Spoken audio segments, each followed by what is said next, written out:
भगवान शिव का पुजारी था एक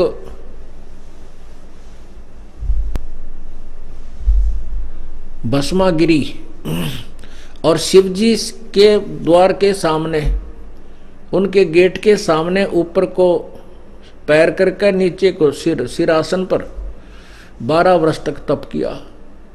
पार्वती ने प्रार्थना की भगवान शिव जी से कि हे भगवान, आप तो सर्वशक्तिमान हैं, आप जो चाहो सो दे सकते हो, ये आपका श्रद्धालु क्या मांगता है इसको दे दो, ये चला जाए यहाँ से।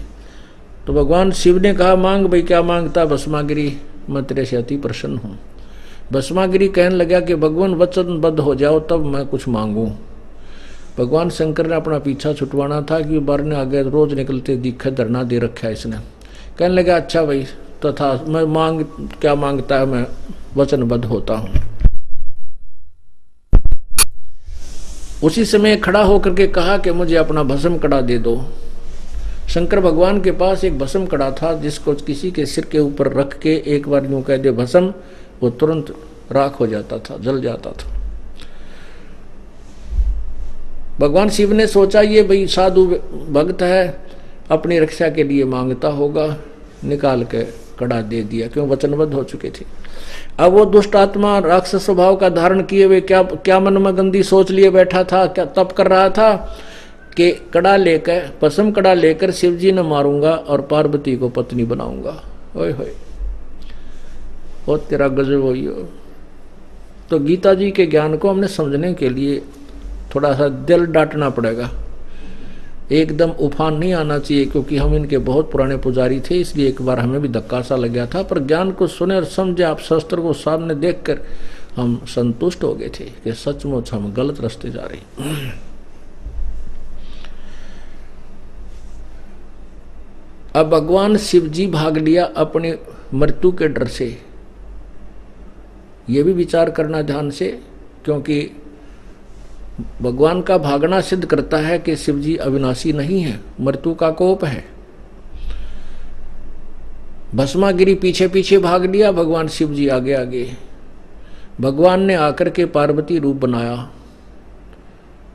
और भस्मागिरी खड़ा हो गया, क्योंकि वो तो चाही पार्वती की थी। उसको ये भी मालूम था जब तक तेरे पास भस्म कड़ा शिव जी निकट नहीं आ सकता, अपनी पत्नी की सुरक्षार्थ भी नहीं आ सकेगा।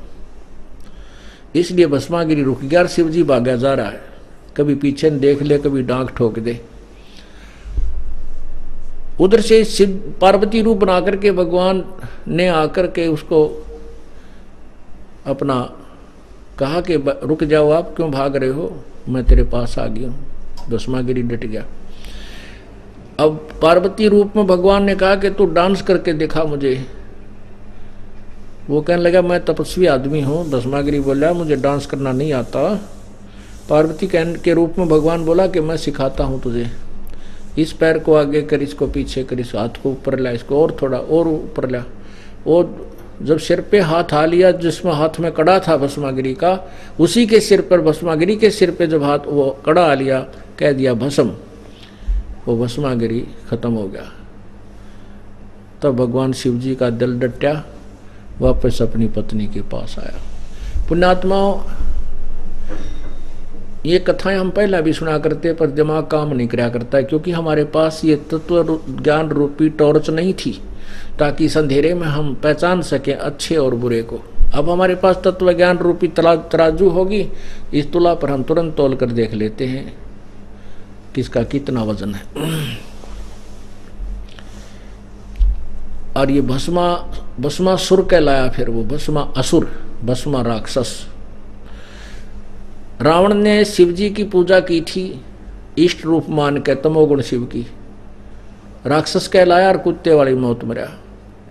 पुण्यात्माओं, दास नहीं कह रहा, ये अपनी पवित्र गीता जी में लिखे हुए ज्ञान को विस्तृत कर रहा हूँ, उसको आपके सामने विस्तृत तरीके से पेश कर रहा हूँ विद प्रूफ। आगे वैष्णु पुजारी जो है, विष्णु जी के पुजारियों को वैष्णव बोलते हैं। वैष्णव जो सतोगुण विष्णु के पुजारी, वैष्णु साधु। एक बार हरिद्वार के अंदर कुंभ का मेले पर एक पर भी लगनी थी। कुंभ के मेले पर ये नागा, औगड़, गौरी, कनपाड़े, गिरी, पुरी, ये सभी तमोगुण शिव के पुजारी, और वैष्णव साधु विष्णु के पुजारी, ये सभी वहां पहुंच गए और अपने अपने ग्रुप में जाकर के इकट्ठे हो गए। फिर स्नान करने के लिए जिस दिन स्नान होना था, पूरे का पूरा ग्रुप समुदाय चलता है। सबसे पहले नागा पहुंच गए और उन्होंने पूरी हर की पैड़ियों को घेर लिया स्नान करने के लिए। पीछे से वैष्णव साधुओं का पूरा ग्रुप आया। वैष्णव साधु कहने लगे, भाई नागा तुम मत नाओ, पहले हम स्नान करेंगे, हमारा नंबर है, क्योंकि हम सर्वश्रेष्ठ संत हैं, क्योंकि हम सतोगुण के पुजारी हैं, हम विष्णु साधु हैं, सब व्यसनों से हम दूर हैं। नागा कहने लगे, नहीं हम सर्वश्रेष्ठ हैं, सबसे पहले हम स्नान करेंगे और हम त्यागी वैरागी हैं, हमें किसी चीज़ की इच्छा नहीं है, हम निवस्त्र रहते हैं। विष्णु साधु कहने लगे, तुम बाहर आ जाओ, तुम सर्वश्रेष्ठ नहीं हो, तुम नहाते न धोते, शरण फिर टट्टी का हाथ भी ना धोते, तुम पशु की तरह नंगे फिरते हो, तुम कहे कि सर्वश्रेष्ठ हो, बाहर आओ।